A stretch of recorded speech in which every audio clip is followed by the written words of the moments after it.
Wavelength. ये जो आपको दिख रहा है ये क्या बता रहा है? वेवलेंथ।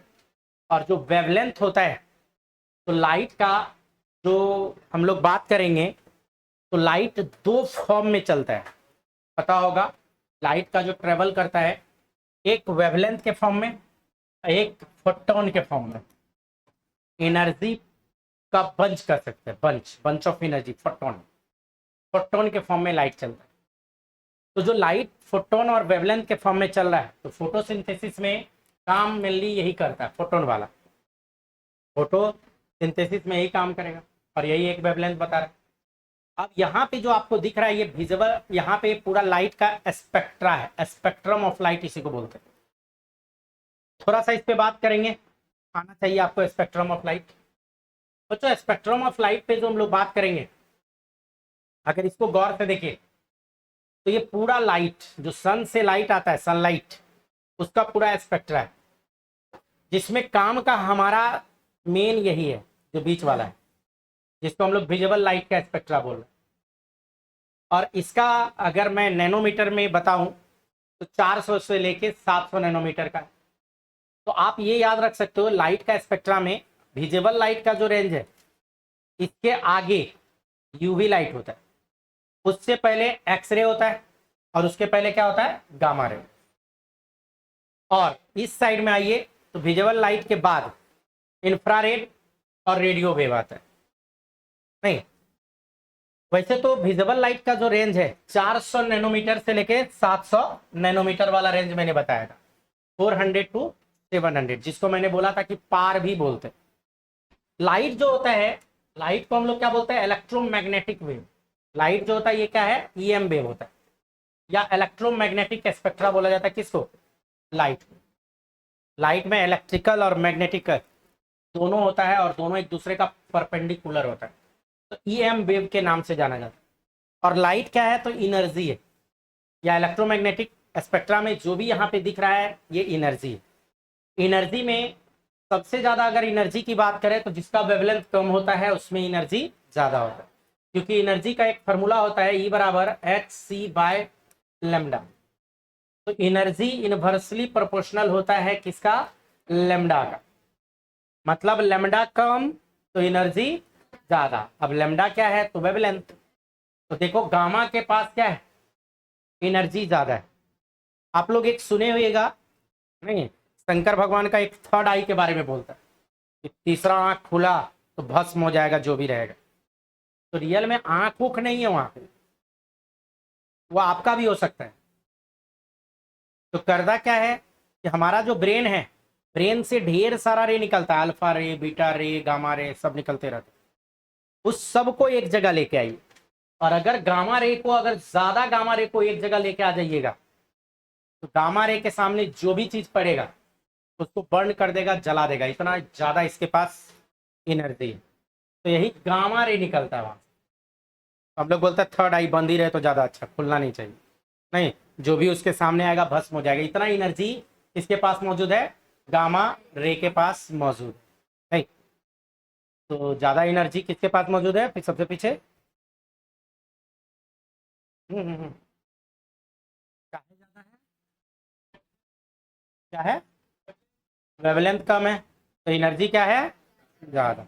नहीं, तो वेवलेंथ कम तो एनर्जी ज्यादा, ये ध्यान रखिएगा।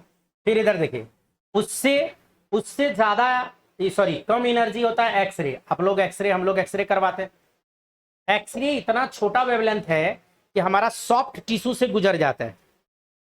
एक्सरे क्या करते हैं? हड्डी उड्डी टूटता है तब, बोन वोन टूटता है तब। नहीं, एक्सरे क्या है? तो परछाई है। क्या परछाई है? मान लो उधर से लाइट आ रहा है, वो जो लाइट आ रहा है, और आप रात में ऐसे कीजिएगा, अभी तो मेरा परछाई बन रहा है लेकिन बैक दीवार पे जा रहा है, ऐसे अगर रख दिए तो ये लाइट को रोकेगा ना। तो जो लाइट को रोका तो उसी का परछाई बन गया, डार्क पार्ट परछाई जो बोलते हैं हम लोग। तो एक्सरे में क्या होता है? हमारा जो सॉफ्ट टिश्यू है, मसल्स उसल्स, उससे गुजर जाता है लाइट, लेकिन बोन जो होता है ना, डेंस होता है, हार्ड होता है, तो वहां से लाइट पास नहीं हो पाता है। जहां पे बोन टूटा होगा, जहां पे बोन टूटा होगा, मान लो किसी का हैंड है, इस जगह अगर टूटा हुआ है तो इधर से लाइट यहाँ पे पास हो जाता है, तो वही डॉक्टर को पता चल जाता है कि लाइट यहाँ से पास हुआ है।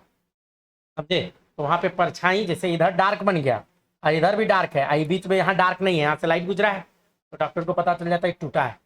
तो एक्सरे सब जो करवाते हैं इसके पास भी एनर्जी ज्यादा होता है। यूवी लाइट नहीं, विजिबल लाइट से ज्यादा एनर्जी होता है यूवी के पास। अल्ट्रावायलेट रेडिएशन जो है यूवी, आप लोग को थोड़ा बहुत आइडिया होगा, हमारा जो अर्थ है तो अर्थ के चारों साइड O3 का लेयर है, और O3 का लेयर क्या करता है, यूवी लाइट जो आता है सन से इसको रिफ्लेक्ट कर देता है या यूं कहीं के रोक देता है, आने नहीं देता है। बहुत कम यूवी लाइट यहाँ पे आ पाता है, कम आता है, ऐसा नहीं है कि नहीं आता, आता है, कम आता है। तो अब जो यूवी लाइट आ रहा है तो वो कम ताकतवर वाला आ रहा है। अगर यूवी डायरेक्ट आई पे पड़ जाए तो हो सकता है आपको ब्लाइंड बना दे। नहीं, स्नो ब्लाइंडनेस एक बोलता है तो यूवी के कारण ही होता है। इवन आप लोग मोतियाबिंद सब सुने होइएगा, कैटरेक्ट सब, उसमें भी यूवी का बहुत बड़ा रोल है, अल्ट्रावायलेट। इसीलिए आप देखते होइएगा कि ज्यादातर लोग जो धूप में जाता है वो क्या पहन के निकलेगा, गॉगल्स। वो लोग क्या पहन के निकलता है, गॉगल्स पहनने से क्या हो गया, अल्ट्रावायलेट रेडिएशन जो आएगा यूवी लाइट को ये रोक देता है, तो आई प्रोटेक्टेड हो गया। नहीं, ये आई प्रोटेक्टेड हो गया, तो इसीलिए गॉगल्स अच्छे क्वालिटी का लगाइएगा, तो उसमें देखिएगा लिखा रहता है यूवी प्रोटेक्टेड है। तो अल्ट्रावायलेट रेडिएशन को प्रोटेक्ट करने के लिए लगाया जाता है। क्लियर है। प्लस क्या है कि इंटेंस लाइट में हमारा कॉर्निया थोड़ा डाउन हो जाता है। आप देखते होइएगा धूप में रहिए, अचानक रूम में आइए तो कुछ दिखता उखता नहीं है, तो ये लगाने से क्या हो गया कि आपका कॉर्निया भी डायलेट है, दिखेगा अच्छे से। तो आई के प्रोटेक्शन के लिए लगता है। अलग बात है कुछ लोग आंख में कम है यहाँ पे ज्यादा लगाते हैं, नहीं तो स्टाइल मारने के लिए लगाए, और क्या, तो स्टाइल नहीं मारना है, आंख में लगाना है, लेकिन अच्छे क्वालिटी का लगाना है। तो यूवी के बारे में बात करें तो अल्ट्रावायलेट, और मेन काम है तो ये विजिबल का, तो उस पर हम बात करते हैं। लेकिन उसके बाद फिर आ जाता है इंफ्रारेड, इसमें एनर्जी कम होता है, एनर्जी कम। और रेडियो वेव जो हम लोग FM AM ये सब जो करते हैं रेडियो, तो वो वाला रहे। तो ये है लाइट का हमारा स्पेक्ट्रा। आप लोग को कम से कम इसका सीक्वेंस जरूर याद रखना, बहुत जगह काम आएगा। कि गामा रे, फिर एक्स रे, फिर यूवी, फिर विजिबल, फिर इंफ्रा, फिर फार इंफ्रा भी होता है, या सीधे रेडियो वेव भी याद कर सकते। मैं एक स्टेप आगे बढ़ रहा हूँ इसमें जो अगर हम लोग एक स्टेप आगे बढ़े तो विजिबल लाइट का स्पेक्ट्रा बताए, और हम लोग को काम कहाँ पे है, तो विजिबल लाइट का स्पेक्ट्रा पे। और विजिबल लाइट के स्पेक्ट्रा में ही हम लोग को, मैंने आपको पिछले क्लास में एक बताया था, 400 से लेके 700 नैनोमीटर। ऐसे तो होता है थोड़ा बहुत आगे पीछे, लेकिन यहाँ देखो 400 नैनोमीटर से स्टार्ट हुआ है और यहाँ 740 पे खत्म किया, लेकिन आप 700 ही याद रखना।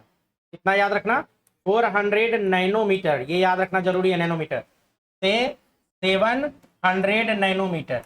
इसी में होता है फोटोसिंथेसिस, इसी लाइट में होता है फोटोसिंथेसिस। नहीं, अब फोटोसिंथेसिस इसी लाइट में होगा, इसीलिए इसको बोलता है फोटोसिंथेटिक एक्टिव रेडिएशन, शॉर्ट में बोले तो PAR। पिछले क्लास में डिस्कस किया था। पार का रेंज याद रखिएगा, मेडिकल का पूछा हुआ क्वेश्चन है। 400 से लेके 700 नैनोमीटर का लाइट क्या कहलाता है, पार कहलाता है, बोले तो फोटोसिंथेटिक एक्टिव रेडिएशन। यही इसी लाइट में मेन फोटोसिंथेसिस होता है। अब आप बोल सकते हो सर क्या यूवी में नहीं होता है, तो थोड़ा बहुत यूवी में भी होता है, लेकिन हमारा लैंड प्लांट नहीं करता है।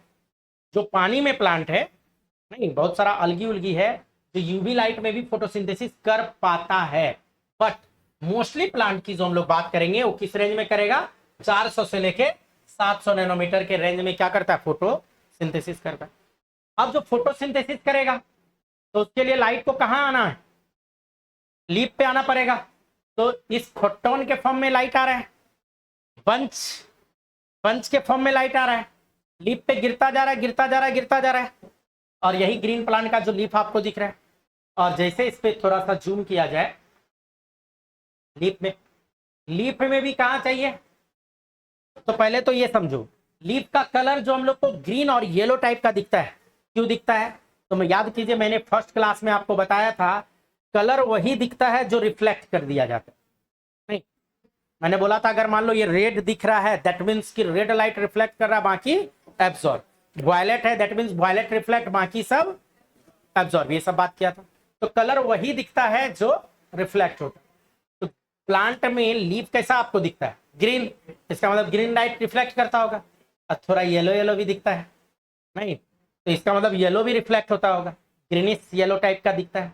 तो इसमें गौर से देखिए, ये जो आ रहा है तो येलो लाइट को और ग्रीन लाइट को दोनों को रिफ्लेक्ट कर रहा है यहाँ पे।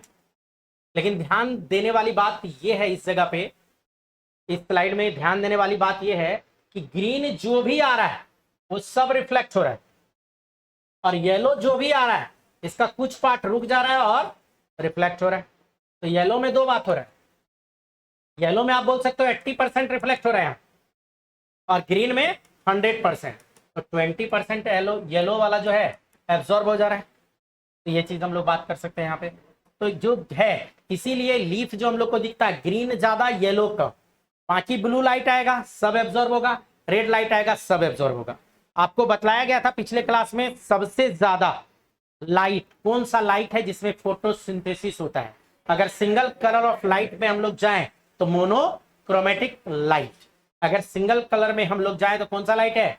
मोनोक्रोमेटिक लाइट है जिसमें फोटोसिंथेसिस सबसे ज्यादा की बात करते हैं, फोटोसिंथेसिस जो होता है।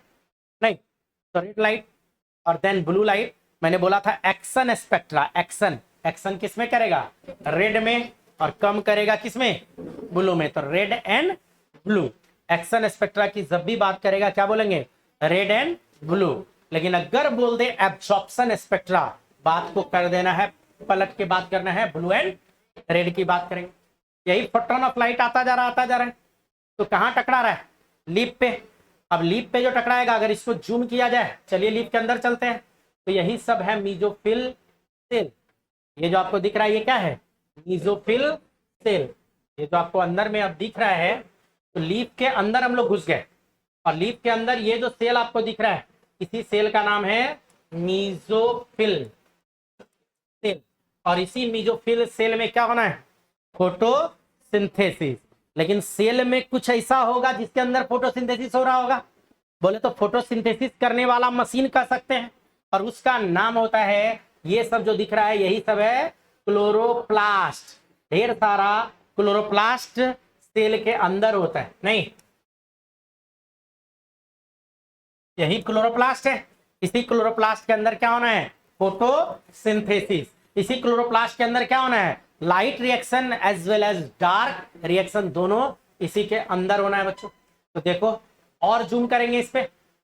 अब जो फोटोन ऑफ लाइट आ रहा है जरा गौर करना, फोटोन ऑफ लाइट जो आ रहा है तो कोई कोई बगल से भी गुजर जा रहा है क्लोरोप्लास्ट के, नहीं, और कुछ ऐसा होगा जो इससे भी टकराएगा क्लोरोप्लास्ट पे। अब इस पे जैसे जूम करें तो यही है क्लोरोप्लास्ट। तो देखो फोटोन ऑफ लाइट अभी अभी टकराया है, बाकी कुछ अगल बगल से क्रॉस हो गया, तो जो बगल से क्रॉस हो गया वो फोटोसिंथेसिस नहीं किया है, नहीं उस एनर्जी का यहाँ पे कुछ नहीं हुआ, बहुत होगा तो हीट बढ़ाया है, कि एनर्जी है, energy neither can be created nor can be destroy, बस फॉर्म चेंज होगा, लाइट एनर्जी को हीट एनर्जी में कन्वर्ट कर देगा अगर टकरा गया तो। लेकिन जो टकराएगा क्लोरोप्लास्ट में, क्लोरोप्लास्ट में भी कहां? इसके थैलेकॉइड पे, वही लाइट एनर्जी को कन्वर्ट कर पाएगा एटीपी प्लस NADPH। जैसे देखो टकरा रहा है सब, कुछ पास हो जा रहा है, अगल बगल से क्रॉस हो जा रहा है, तो हम लोग को तो मतलब है इससे जो अभी टकरा रहा है। और इस पे और जूम किया जाए तो यही है क्या? क्लोरोप्लास्ट के अंदर जो घुसे, तो इसमें जो आप देखोगे क्लोरोप्लास्ट के जैसे अंदर घुसे तो एक का नाम क्या है? थैलेकॉइड। यहाँ पे ये जो आपको दिख रहा है ये एक क्या दिख रहा है? यही है थैलेकॉइड। और इसी थैलेकॉइड का बंच, यहाँ जो बंच जैसा दिख रहा है यही क्या है? ग्राना या ग्रानम भी बोलता है, नहीं थैलेकॉइड और ग्राना की बात करते हैं। तो ये चीज हो गया।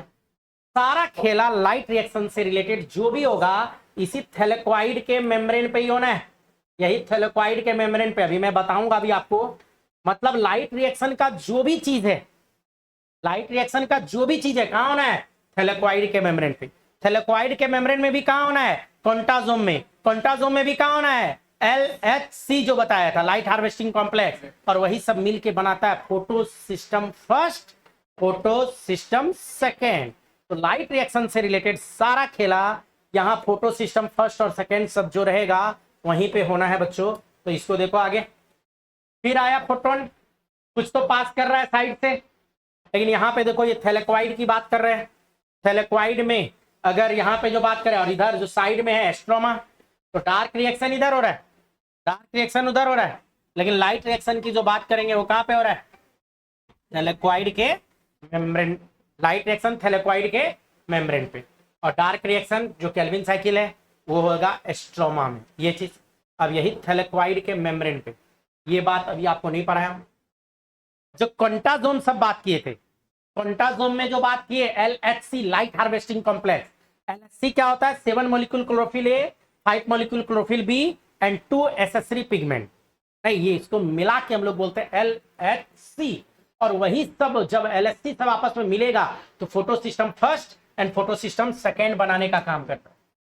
जो ATP बनता है और NADPH बनता है वो थैलेक्वाइड के मेम्ब्रेन पे ही बनता है। खेला इसी पे होना है, सारा खेला इसी पे होना है, लेकिन इस पे क्या खेला होना है अभी आपका पढ़ा हुआ नहीं है, तो पहले उसको पढ़ते हैं फिर इसको देखेंगे कैसे हो रहा है। नहीं, पहले उसको पढ़ लेते हैं, यानी तो एक बार बस 1 मिनट देख लीजिए, तब समझने में भी और आसान होगा।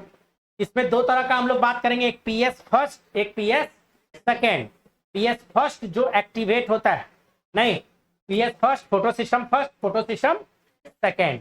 PS फर्स्ट 700 नैनोमीटर के लाइट पे एक्टिवेट होता है और PS सेकेंड 680 नैनोमीटर के लाइट को लेकर एक्टिवेट होता है।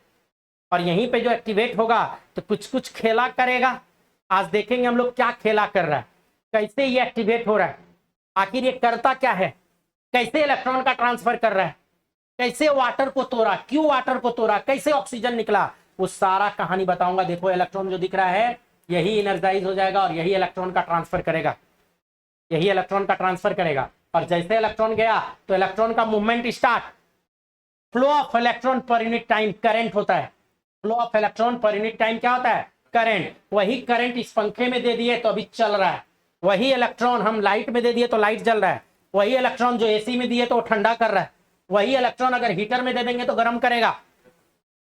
तो सारा तो एनर्जी है, उसको कन्वर्ट कर रहे हैं, कन्वर्टर।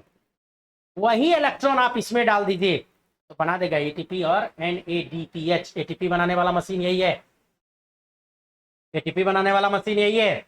वही इलेक्ट्रॉन पंखा में दिए और हम सोचे कि लाइट क्या नहीं जल रहा भाई, मान लो पंखा में दिए तो पंखा क्या कर सकता है, मूवमेंट कर सकता है, घुमा सकता है, नहीं, पंखा में लाइट कभी नहीं जल सकता। अब मान लो ट्यूब में भेज दिए, हम सोच रहे ट्यूब गोल गोल नाच क्या नहीं रहा है, तो बेवकूफी है सोचना, क्योंकि ट्यूब क्या कर रहा है, ये इलेक्ट्रिक एनर्जी को लाइट में कन्वर्ट कर रहा है। पंखा क्या कर रहा है, इलेक्ट्रिक एनर्जी को मैकेनिकल एनर्जी में कन्वर्ट कर रहा है। तो एनर्जी कन्वर्टर कौन है उस पर डिपेंड करता है। वही इलेक्ट्रॉन अगर आप भेज दीजिएगा किसको, ATP बनाने वाला मशीन को, तो बना देगा ATP। वही इलेक्ट्रॉन भेज दिया AC को तो कूल कर रहा है। वही इलेक्ट्रॉन अगर भेज दे हीटर को, नहीं, करंट भेज दिया जाए तो हीट करेगा। तो डिपेंड करता है कन्वर्टर कौन है, किस में आप डाल रहे हो। तो हम लोग को अभी बात जो करना है इसी ATP, इसी पे बात करेंगे हम लोग, फास्फोराइलेशन पे।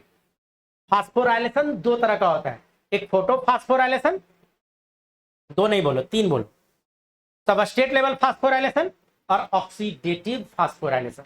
फोटो बोले तो लाइट के प्रेजेंस में ATP का प्रोडक्शन। तो हम लोग जो यहाँ पे बात करेंगे वो क्या बात करेंगे, फोटो फास्फोराइलेशन पे बात करने जा रहे हैं। यहाँ तक क्लियर है, बढ़ू आगे। देखो इलेक्ट्रॉन का ट्रांसफर खाली देख लो, अभी क्या है उससे मतलब नहीं है, इलेक्ट्रॉन का मूवमेंट करता है और यही इलेक्ट्रॉन का मूवमेंट करने से कुछ खेला कर देता है और वही खेला ATP का प्रोडक्शन करवा देगा। नहीं, यहीं पे वाटर मॉलिक्यूल टूटता है, इलेक्ट्रॉन निकल गया, कौन दिया इलेक्ट्रॉन, वाटर दिया इलेक्ट्रॉन, और ऑक्सीजन बन के वो निकल लेता है। मैंने बताया था पिछले क्लास में ऑक्सीजन बाय प्रोडक्ट है, ये ऑक्सीजन बाय प्रोडक्ट है। नहीं, इलेक्ट्रॉन देने का काम वाटर कर रहा है और वही इलेक्ट्रॉन को आगे बढ़ाया जा रहा है, मूवमेंट कराया जा रहा है। लेकिन इलेक्ट्रॉन को मूवमेंट करवाने वाला एनर्जी कहां से आ रहा है, मान लो एक तार लगा दे खाली पंखा में और कहीं से इसमें करंट का फ्लो नहीं करे तो क्या लग रहा है, ये मूव करेगा। तार में तो इलेक्ट्रॉन है, कॉपर में तो इलेक्ट्रॉन फ्री इलेक्ट्रॉन रहता है। तो वहां करंट का मूवमेंट करवाना है तो पोटेंशियल डिफरेंस चाहिए, ताकत चाहिए, 2 ताकत का डिफरेंस चाहिए, तभी तो मूवमेंट करेगा। एनर्जी चाहिए सीधा सीधी बोले तो यहाँ लाइट एनर्जी है, यहाँ लाइट एनर्जी है वही लाइट एनर्जी इलेक्ट्रॉन का क्या करवा रहा है, मूवमेंट, और वही मूवमेंट करवाने के बाद फाइनली इस जगह पे एटीपी का प्रोडक्शन होगा। देखो यहाँ एटीपी बनाने वाला मशीन वही है, कहां पे रहता है, थैलेक्वाइड के मेम्ब्रेन पे रहता है, नहीं, और फाइनली एटीपी तो बना ही, और साथ में NADPH इस सब का भी फॉर्मेशन होगा, NADPH का भी फॉर्मेशन होगा। तो दो चीज बनता है लाइट रिएक्शन में, एटीपी बनेगा और NADPH। एटीपी और NADPH ये दो चीज बनता है लाइट रिएक्शन में। लाइट रिएक्शन कहां होता है, थैलेक्वाइड पे, थैलेक्वाइड में भी कहा, तो क्वांटाजोम में, क्वांटाजोम में भी कहा, तो या तो आप LSC बोल दो या LSC सब मिलके फोटो सिस्टम फर्स्ट और फोटो सिस्टम सेकंड की बात करेंगे। क्लियर है। वाटर कहाँ निकलता, कहाँ टूटता है, तो थैलेक्वाइड के मेम्ब्रेन में, लेकिन इनर साइड ल्यूमेन साइड से। वाटर कहाँ टूटा था, अंदर साइड से, नहीं, वाटर टूटता है वहां। वाटर क्यों टूटता है, तो इलेक्ट्रॉन देने के लिए टूटता है, काहे इलेक्ट्रॉन देने का जरूरत पड़ गया, तो ये सब भी बात करेंगे। और यहाँ एटीपी और NADPH जो आपको दिख रहा है, ये NADPH ये सब बनता रहता है। ये लाइट रिएक्शन का कहानी क्लियर है। तो कुछ बात जो आपका नहीं समझा हुआ है वो हम लोग समझने जा रहे हैं कि कैसे कैसे होगा। क्लियर, आइए आप नोट्स पे।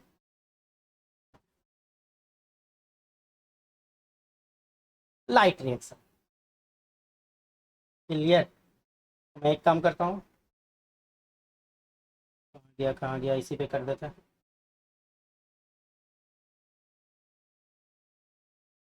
इसी पे समझा देंगे। ब्लैक पोर्शन ले लिए इसका, और बात किस पे करना है, लाइट रिएक्शन पे।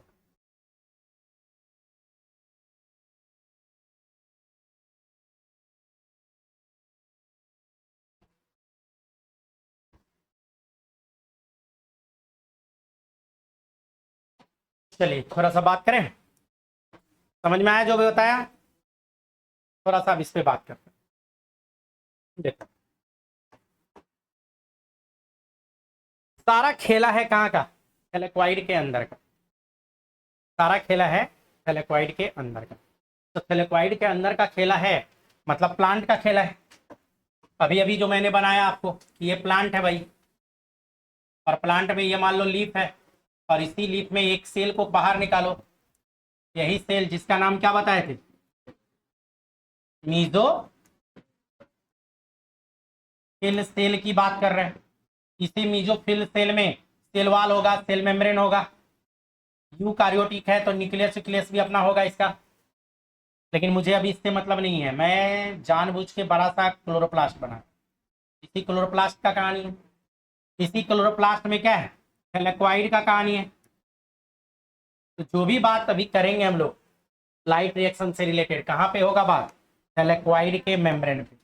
यही एक क्या बताया था, थैलेक्वाइड। और इसी थैलेक्वाइड में मैंने बताया था कि पिगमेंट मॉलिक्यूल का बंच बंच गुच्छा रहता है, और बंच ऑफ पिगमेंट मॉलिक्यूल जिसको बोले थे क्वांटा, क्वांटाजोम, क्वांटाजोम रहेगा, नहीं, पिगमेंट मॉलिक्यूल का बंच को क्या बोला गया था, क्वांटाजोम। और इसी क्वांटाजोम में मान लो एगो को निकाले तो ये पिगमेंट मॉलिक्यूल का बंच है, ये पिगमेंट मॉलिक्यूल का बंच है, बोले तो क्वांटाजोम है। 200 से लेकर 250 पिगमेंट मॉलिक्यूल हो सकता है, अप टू 300 तक हो सकता है क्वांटाजोम में, एक क्वांटाजोम में, एक क्वांटाजोम में। इसी क्वांटाजोम में, इसी क्वांटाजोम में होगा, क्या होगा, LSC। इसी क्वांटाजोम में होता है क्या, लाइट हार्वेस्टिंग कॉम्प्लेक्स, जिसको हम लोग क्या बोलते हैं, LHC। और LSC जो बना होता है इससे 7 मॉलिक्यूल क्लोरोफिल ए से, 5 मॉलिक्यूल क्लोरोफिल बी से, 2 मॉलिक्यूल कैरेक्टनॉइड या एसेसरी पिगमेंट, ये सब मिलके बनाता है कौन, LSC। ये सब मिलके कौन बनाता है, LSC। तो ये लाइट हार्वेस्टिंग, मतलब लाइट रिएक्शन से रिलेटेड जो भी बात करेंगे कहाँ पे करेंगे, इसी पे LHC। LHC में ही कुछ LHC सब मिल के बना देगा फोटो सिस्टम फर्स्ट, और कुछ मिल के बना देगा photo system second. Photo system first और फोटो सिस्टम सेकेंड बनाएगा। PS फर्स्ट और PS सेकेंड की बात करेंगे तो सारा खेला लाइट रिएक्शन से रिलेटेड कहां पे होना है? PS फर्स्ट और PS सेकेंड पे। तो PS फर्स्ट सेकेंड कहां पे है? क्वांटाजोम में। क्वांटाजोम कहां पे है? थैलेक्वाइड के मेम्ब्रेन पे है। थैलेक्वाइड के मेम्ब्रेन पे है। थैलेक्वाइड कहां? तो ग्राना में है। ग्राना कहां? तो क्लोरोप्लास्ट में। क्लोरोप्लास्ट कहां है? तो वैसे तो होता ऑलमोस्ट लगभग सब सेल में प्लांट का, लेकिन आप डायरेक्टली मीजोफिल सेल कहां का बात कर रहे हैं? लीफ कहां पे है? प्लांट। तो सारा खेला है जब लाइट आएगा, तो अभी अभी मैंने दिखाया था लाइट कहां आएगा? प्लांट पे। प्लांट में भी कहां आएगा? लीफ पे। लीफ में कहां आएगा? मीजोफिल सेल में। मीजोफिल सेल में कहां चाहिए लाइट? क्लोरोप्लास्ट पे लाइट चाहिए। क्लोरोप्लास्ट में भी कहां चाहिए? ग्राना पे चाहिए। ग्राना में कहां चाहिए? थैलेक्वाइड पे चाहिए। थैलेक्वाइड में कहां चाहिए? क्वांटाजोम में चाहिए। क्वांटाजोम में भी कहां चाहिए? LHC। बोले तो PS फर्स्ट और सेकेंड।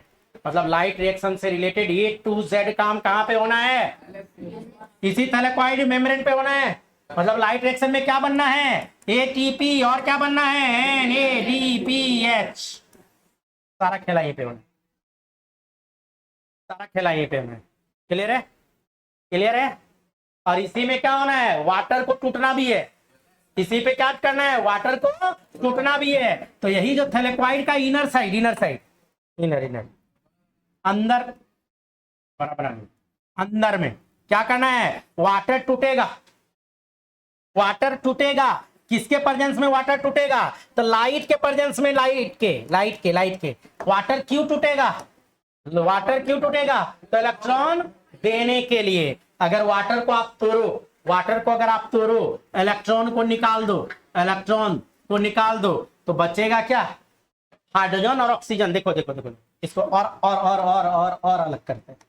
वाटर को देखो। वाटर वैसे है ना, वाटर यही है ना। वाटर, ये दोनों का बॉन्डिंग पता है? वाटर का पता होगा, शेयरिंग बॉन्ड बनाता है, ये भी पता है। ऑक्सीजन का जो अपना कहानी है, इलेक्ट्रॉन, एक तो इलेक्ट्रॉन ये, एक तो इलेक्ट्रॉन ये, दो यही ना, 1 2 3 4, 2 और होगा नहीं। और हाइड्रोजन का जो इलेक्ट्रॉन है, हाइड्रोजन का एक इधर है, एक इधर है। तो कौन सा बॉन्डिंग है? शेयरिंग बॉन्ड है। कौन सा बॉन्ड है? शेयरिंग करके बनाया है। हाइड्रोजन ऑक्सीजन में क्यों जुड़ा हुआ है? बॉन्ड ऑक्टेट पूरा। हाइड्रोजन का भी ऑक्टेट पूरा, और ओवरऑल ऑक्सीजन का भी ऑक्टेट पूरा। देखो ये पूरा 8 इलेक्ट्रॉन चाहिए ऑक्टेट पूरा करने के लिए। जोड़ लो, 1 2 3 4 5 6 7 8। ऑक्सीजन का पूरा, हाइड्रोजन का 2 चाहिए। तो देखो 1 2 शेयरिंग करके बनाया ना। जब इलेक्ट्रॉन देने की बात होती है, जरा सा सोच के बताओ, इलेक्ट्रॉन कौन देगा? ऑक्सीजन देगा कि हाइड्रोजन देगा? यहाँ पे ऑक्सीजन क्यों नहीं देगा? क्योंकि ज्यादा इलेक्ट्रोनिगेटिव एलिमेंट है पूरे पीरियोडिक टेबल में। दूसरा बड़ा इलेक्ट्रोनिगेटिव एलिमेंट क्लोरीन के बाद दूसरा ऑक्सीजन ही है। इलेक्ट्रोनिगेटिव क्या? इलेक्ट्रॉन छीनने का टेंडेंसी। इलेक्ट्रॉन छीनने का सबसे बड़ा किसके पास था? क्लोरीन। उसके बाद फोन कॉल बताया था फर्स्ट क्लास में। इलेक्ट्रोनिगेटिविटी का वैल्यू भी शायद बताए थे आप लोग को, नहीं बताए हैं? वो तो दूसरा चीज हो गया। CH2N, carbon hydrogen oxygen nitrogen. किसी भी लिविंग का 99% पार्ट इसी से बना होता है। आज ही तो पढ़ा है 11th वाले को इसी क्लास में। आज ही बायोमोलिकुल्स लोग का स्टार्ट हो गया है, आज ही पढ़ा है। ये देखो ऑक्सीजन कहीं नहीं देगा। तो इलेक्ट्रॉन जैसे इसका छीनाएगा, तो ये बॉन्ड टूटेगा कि नहीं टूटेगा? जैसे इलेक्ट्रॉन छीनाएगा तो ऑक्सीजन बोलेगा जा भाई, नहीं हाइड्रोजन का छीना गया, हाइड्रोजन का क्या छीना गया? इलेक्ट्रॉन। तो H प्लस बनेगा, इधर भी इलेक्ट्रॉन छीना गया हाइड्रोजन का, H प्लस बन के घूमेगा। एक के होता वो छीन लिया नहीं। और ऑक्सीजन कहेगा कि जब तेरे पास सही नहीं है तो काहेला का बॉन्डिंग, इस बात का बॉन्डिंग, तो ये अपना बाहर घूमेगा। और इधर ये H प्लस जो है, इसी H प्लस को क्या बोलते हैं? प्रोटॉन। H प्लस को प्रोटॉन क्यों बोले? H प्लस को प्रोटॉन क्यों बोलते हैं? पॉजिटिव चार्ज तो लिथियम पे भी है, बोलो इसको प्रोटॉन, बोल दो प्रोटॉन इसको। H प्लस को प्रोटॉन क्यों बोले? जिसको आ रहा खड़े होके बोले।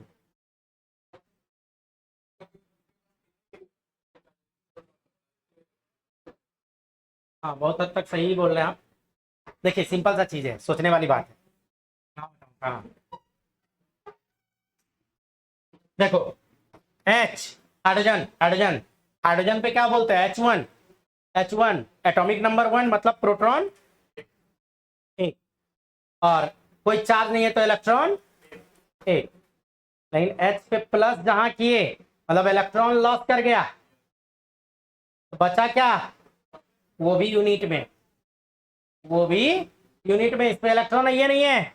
H प्लस में केवल क्या बचा है? वो भी यूनिट में, एगो एगो।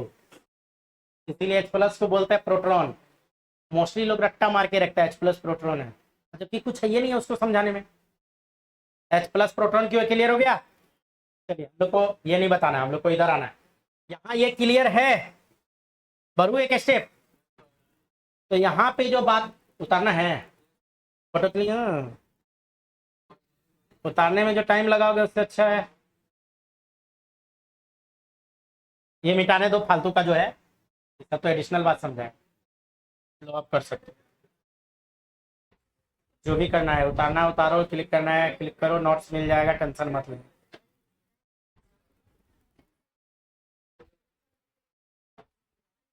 ग्रुप में है तो ये वो खींचिए, सब लोग डाल दीजिए पहले कदम। बढ़ू तो वाटर टूटा, वाटर टूटता है, और वाटर टूटता है लाइट के प्रेजेंस में। तो वाटर जब टूटेगा तो 2H प्लस निकलेगा, वाटर टूटेगा तो 2 इलेक्ट्रॉन यहां से निकालेंगे तभी ना 2H प्लस। प्लस ऑक्सीजन क्या है? आधा, O2 के फॉर्म में रहता है तो हाफ। कोई दिक्कत? लाइट के प्रेजेंस में टूटा है ना, इसीलिए इसका नाम पड़ता है फोटोलाइसिस ऑफ वाटर। क्या नाम पड़ता है? फोटो मतलब लाइट, लाइसिस मतलब टूटना, फोटोलाइसिस ऑफ। आपसे क्वेश्चन पूछेगा फोटोलाइसिस ऑफ वाटर कहां पे होता है? थैलेक्वाइड के मेम्ब्रेन पे होता है, जहां लाइट रिएक्शन चलता है। उसको हम लोग क्या बोलते हैं? Photolysis of water. उसको हम लोग क्या बोलेंगे? Photolysis of water. क्लियर है?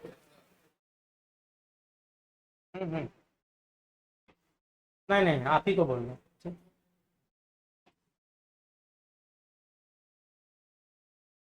फोटोलाइसिस ऑफ वाटर कहाँ होता है? कस के बोले? सुन के मत बोलो, पड़ोसिया सब बोले ना, वो दोस्त नहीं है सब दुश्मन है जो बता दिया। फोटोलाइसिस ऑफ वाटर कहाँ होता है? बोलो ना। थैलेक्वाइड में कहाँ? थैलेक्वाइड के मेम्ब्रेन पे फोटोलाइसिस ऑफ वाटर क्यों हुआ? अब बताओ। इलेक्ट्रॉन को देने के लिए, बतिया मत पीछे। तो मोबाइल क्लिक करने खाली बोले थे, तो हम देखने नहीं बोले थे। नहीं, देखिए कंसंट्रेट रहिएगा बहुत मजा आएगा, और नहीं तो बोर हो जाइएगा। जिसको नहीं पढ़ना है इसीलिए गेट खुला हुआ भी है, जितना बैठेगा उतने को पढ़ेंगे, है ना। झूठ मूठ का मान लीजिए गुस्सा में पड़ जाइएगा तो वो दिक्कत है। जल्दी गुस्साते नहीं है, लेकिन गुस्सा गए तो फिर मुश्किल है। पर आगे एक स्टेप पर आगे, बच्चों जो लाइट आया था उसके पास कुछ एनर्जी था। लाइट जो आ रहा था लिप पे जो टकरा रहा था, कुछ एनर्जी था ना। तो लाइट के पास आखिर एनर्जी कितना है? एनर्जी की बात करते हैं। अगर मैं बात करूं 1 मोल फोटोन का, किसका? 1 मोल समझते हो? 1 मोल समझते हो? कितना लोग समझता है 1 मोल? 1 दर्जन कितना लोग समझता है? 1 दर्जन, 1 दर्जन केला बराबर क्या गो केला? 6 गो कि 8 गो? पक्का ना? 12? 12 केला। उसी तरह से 1 मोल फोटोन बराबर 6.023 इंटू 10 पे पावर 23 फोटोन की बात कर रहा है।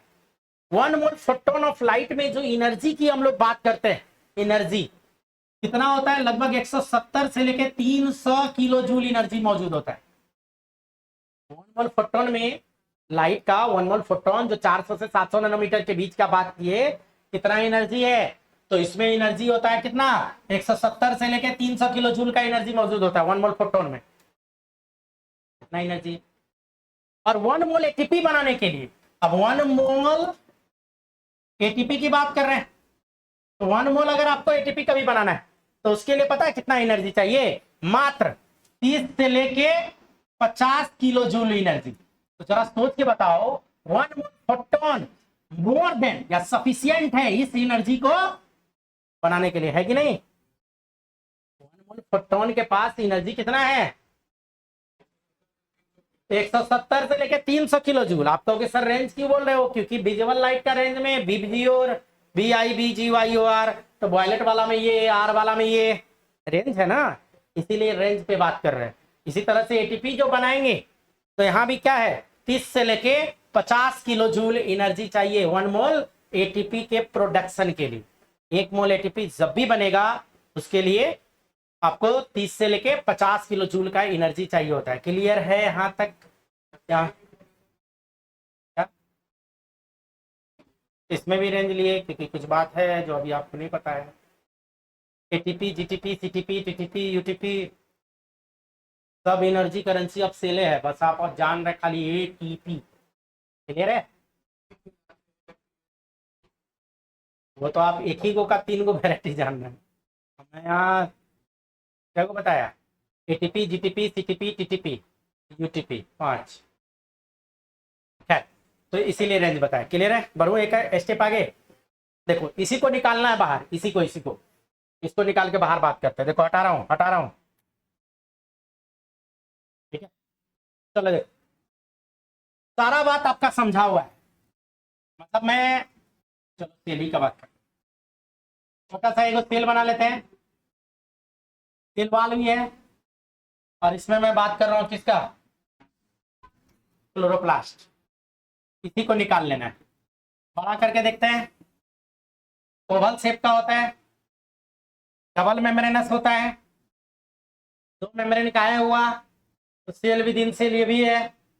याद आया? फैगोसाइटोसिस होके आया है। प्लस इसी में बताए थे कैसे फॉर्मेशन हुआ, याद आया पिछला क्लास? ये इस तरह से बन जाता है और यही जो बनता है तो सारा चीज आपका इसमें पढ़ा हुआ। थैलेक्वाइड यही है। एक की बात करेंगे तो ये थैलेक्वाइड है। ये क्या है? और ये पूरा जो बात करेंगे बंच ग्राना, इसको बोलता है stromal thylakoid.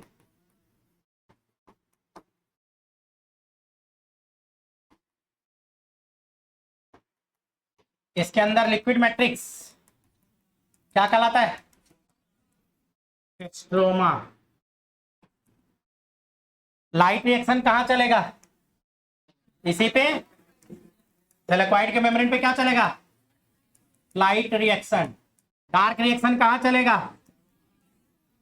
Dark reaction stroma में। ग्लूकोज कहां बनेगा? स्ट्रोमा में बनेगा। डार्क रिएक्शन चलने के लिए एक एंजाइम है जो दुनिया का सबसे ज्यादा पाए जाने वाला एंजाइम है। इसमें एक एंजाइम मौजूद होता है जिसका नाम है Rubisco. Rubisco most abundant enzyme on earth, on Rubisco most abundant enzyme on earth. मतलब दुनिया में इससे ज्यादा एंजाइम दूसरा कोई मिलता ही नहीं। किससे? रुबिस्को से। रुबिस्को से ज्यादा एंजाइम पूरे दुनिया में मिलता ही नहीं है, most abundant enzyme on earth. Clear है? क्लियर है?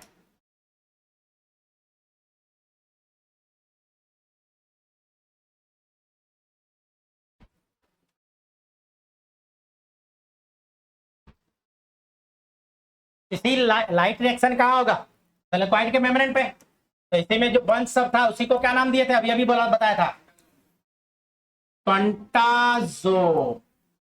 क्वांटाजोम के अंदर बताया था LHC।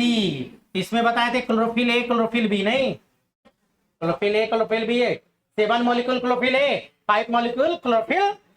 अभी अभी बताया था 7 molecule chlorophyll a, 5 molecule chlorophyll B, और 2 जो होता है एसेसरी पिगमेंट था। इसका मतलब 2 तरह का क्लोरोफिल है, होता तो ढेर है, क्लोरोफिल सी भी होता है, क्लोरोफिल डी भी होता है, क्लोरोफिल ई भी होता है, लेकिन 2 ही को बताते हैं आपके लेवल में। क्लोरोफिल ए और बी पे बात करते हैं। हटाऊं हटाऊं हटाऊं? जल्दी जल्दी जल्दी जल्दी जल्दी जल्दी करो। देखिए कंटेंट ज्यादा चाहिए तो टाइम ज्यादा चाहिए। हट जाऊं क्या? मेरा तुंद आ रहा था क्या?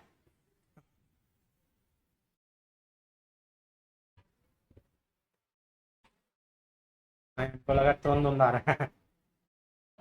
तुंद का फोटो मत लियो।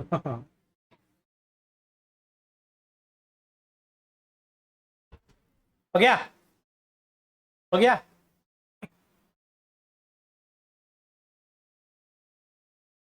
क्लास ही छोटा होता है, जब तक हम मूवमेंट में आते हैं टाइम में हो जाता है भागने का। तो चाहिए लंबा क्लास, आराम से पढ़ा रहे तो फिर पढ़ा रहे। बढ़ू? हटाऊं? तो बात करने जा रहे हैं क्लोरोफिल ए, क्योंकि बहुत इंपॉर्टेंट होता है। कहाँ गया कहाँ गया? Chlorophyll A, chlorophyll A, chlorophyll A की बात कर रहे हैं। फार्मूला याद रखना पड़ेगा। क्लोरोफिल ए का फार्मूला क्या होता है?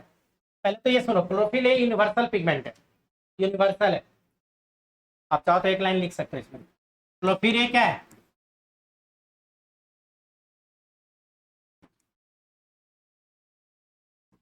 यूनिवर्सल पिगमेंट होता है। यूनिवर्सल कहने का मतलब है प्लांट है और फोटोसिंथेसिस कर रहा है, तो ये गारंटी है कि उसमें क्लोरोफिल ए होगा, चाहे वो पानी में रह के कर रहा हो कि लैंड पे रह के कर रहा हो।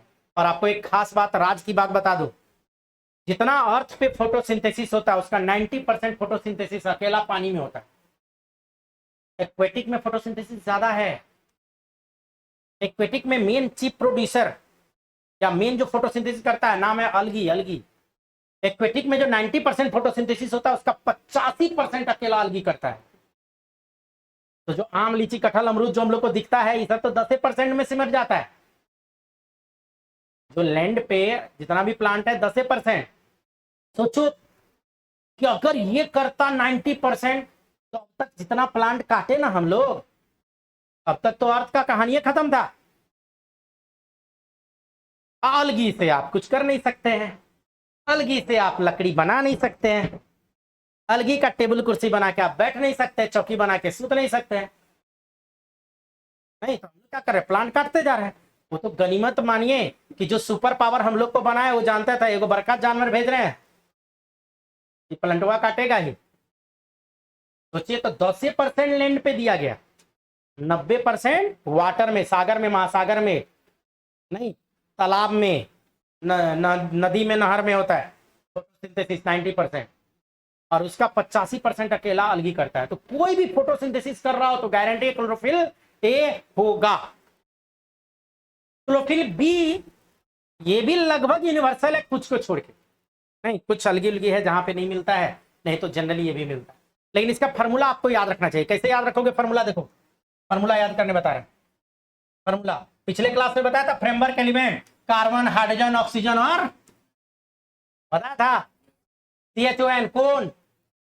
बस यहाँ पे एक चीज और लगा देना, मैग्नीशियम। कौन? मैग्नीशियम। आएगा मोबाइल नंबर याद रखना, डायल करोगे तो क्लोरोफिल ए को फोन लगेगा। और वो मोबाइल नंबर क्या है? 55 72 541।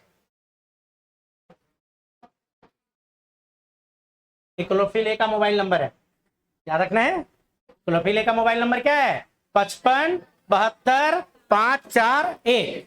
और वो तो याद ही था आपको, CHON कौन। बस याद रखेगा, उसके सेंटर में मैग्नीशियम आयन होता है, मैग्नीशियम आयन होता है Mg++ के फॉर्म में क्लोरोफिल के सेंटर में। 55 72 541 क्लोरोफिल ए का फॉर्मूला है, मतलब मोबाइल नंबर है, मोबाइल नंबर। और क्लोरोफिल बी अगर बात करें, क्लोरोफिल बी, तो फिर इसमें भी बोलना है CHON कौन।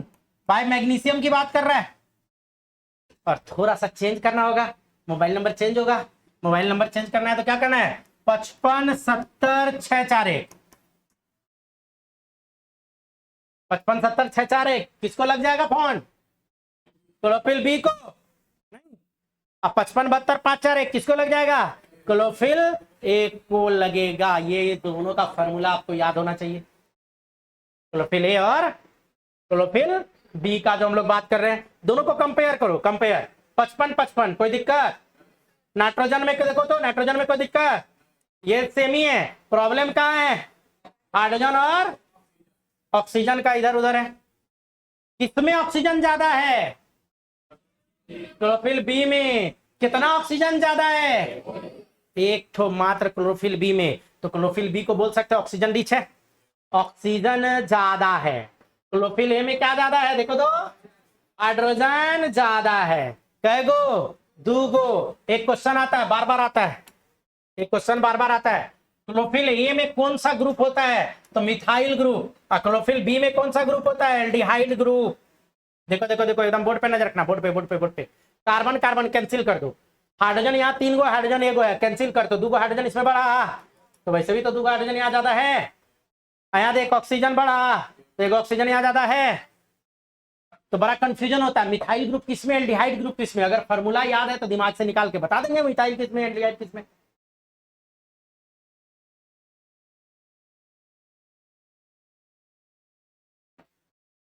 भरो।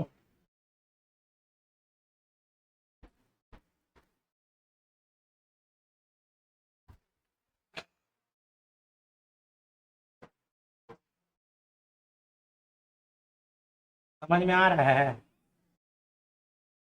लग रहा है कि कोई बकवास सी चल रहा है। मैथे बढ़िया था नहीं? क्या? नींद नहीं आ रहा है?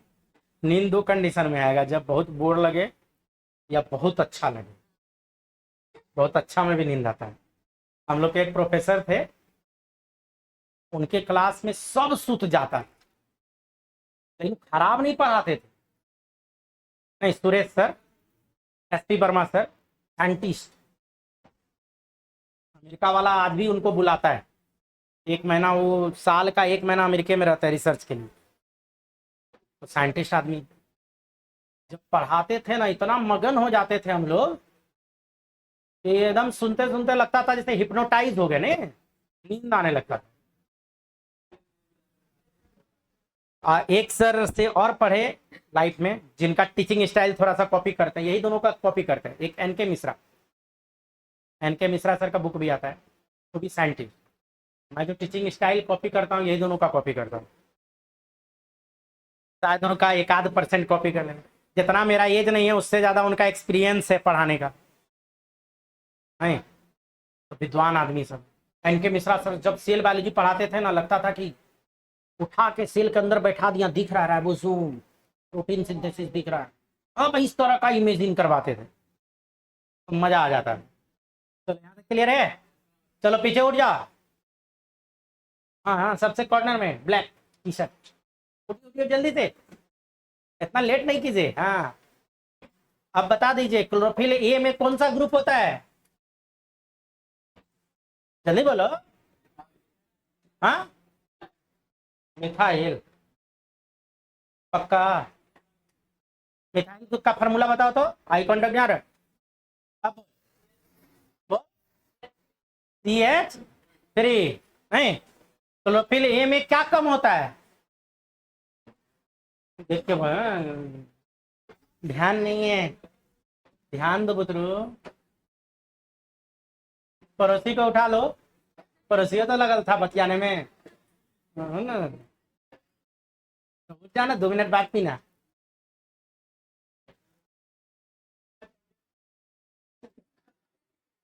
क्वेश्चन पूछने से पहले तबीयत खराब हो गई। चलो क्लोरोफिल ए का मोबाइल नंबर है बता दो। छोड़ो दूसरा चीज, इधर इधर देखना है। पता ना सोच क्या रहा है। 5-4 गया, ध्यान है ही नहीं गधा सब। बैठिए, देखिए क्लास में है तो पढ़िए, दूसरे का मुझे कोई मतलब नहीं है, हमको अपने क्लास से मतलब होता है। 55 72 5 4 1 याद हो गया होगा आप तो। और उसमें करना है 55 70 5 4 1। कुछ नहीं, ये वो याद है ना, ये वो याद है ना, 6 6 6। हाँ, एक याद है ना। दूसरा में क्या करना है, इसमें 2 घटा के बात करना है और 1 ऑक्सीजन बढ़ा देना है, काम चल जाएगा। एक क्लोरोफिल बताया, थोड़ा सा एक स्टेप आगे आते हैं। हटा रहा हूं।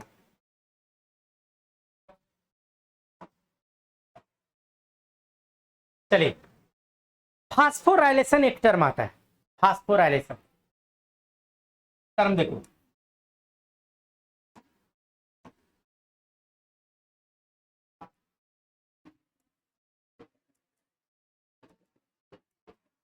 फास्फोराइलेशन मतलब होता है production of ATP. Production of ATP. ATP का प्रोडक्शन ही क्या कहलाता है? फास्फोराइलेशन। मतलब एटीपी जो बनता है पूरे दुनिया में 3 ही तरीके से बनता है, चौथा कोई तरीका नहीं है। एक है फोटोफास्फोराइलेशन, फोटोफास्फोराइलेशन, पीछे इधर उधर नहीं कर, कभी क्वेश्चन पूछ देंगे। दूसरा होता है ऑक्सीडेटिव फास्फोराइलेशन,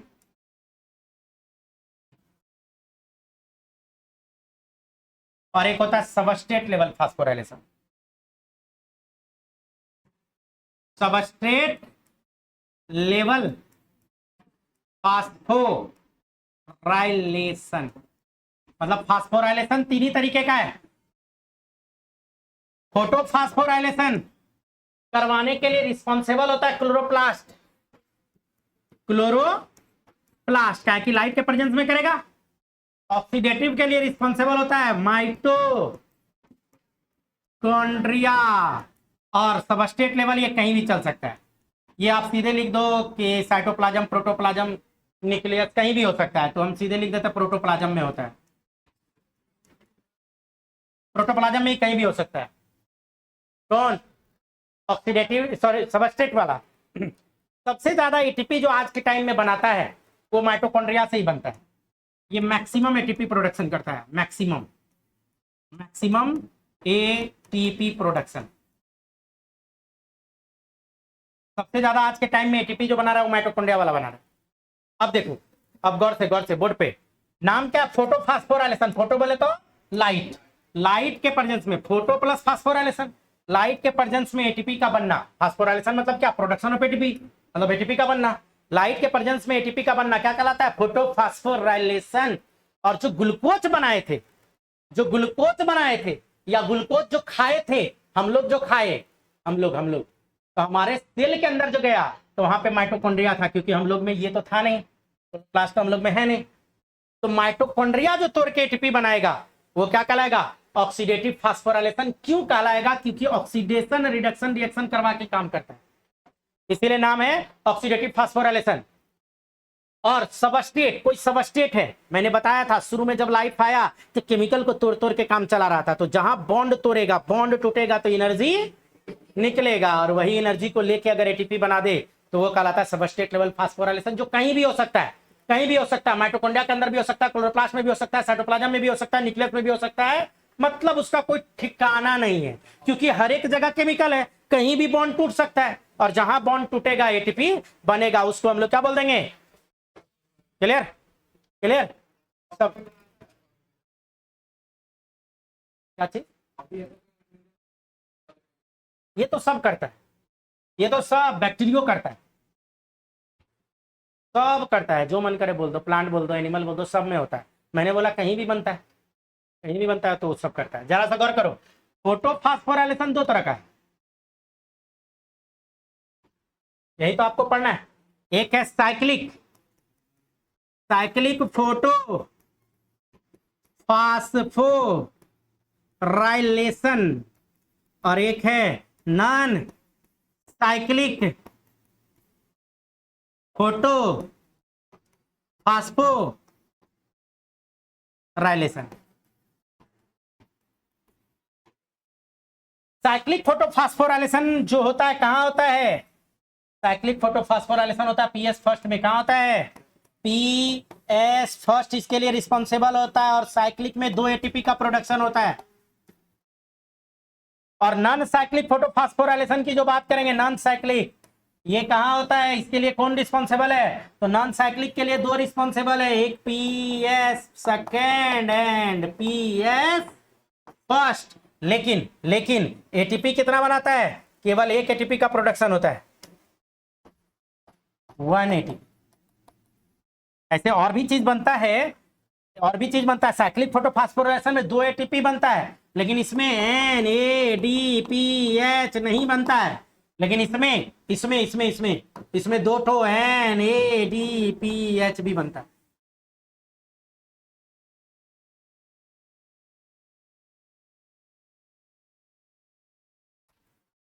फास्ट करो, टाइम लगता है, हो गया मेरा।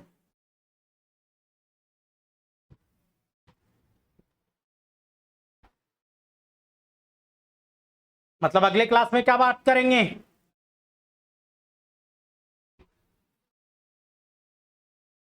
नेक्स्ट क्लास में बात करूंगा साइक्लिक फोटोफॉस्फोराइलेशन से रिलेटेड।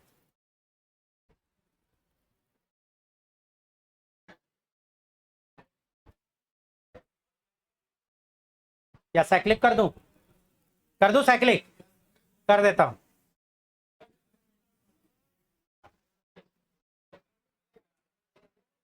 नोट्स के लिए ऑफिस में चले कहाँ गया? क्लीन करूं? साइक्लिक बात करेंगे, साइक्लिक पर बात करने जा रहे हैं हम। क्या हो गया पुत्रो? ज्यादा हो गया क्या? ज्यादा हो गया?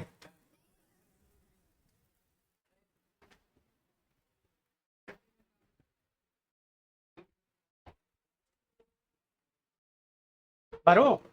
हटा रहा हूं। साइक्लिक फोटोफॉस्फोराइलेशन मतलब मैं बात करने जा रहा हूं किस?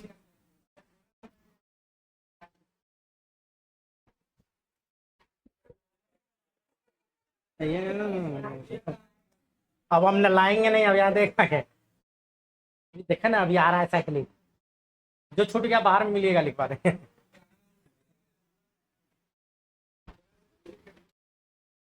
इतना लेट कीजिएगा तो गड़बड़ाएगा। Cyclic photo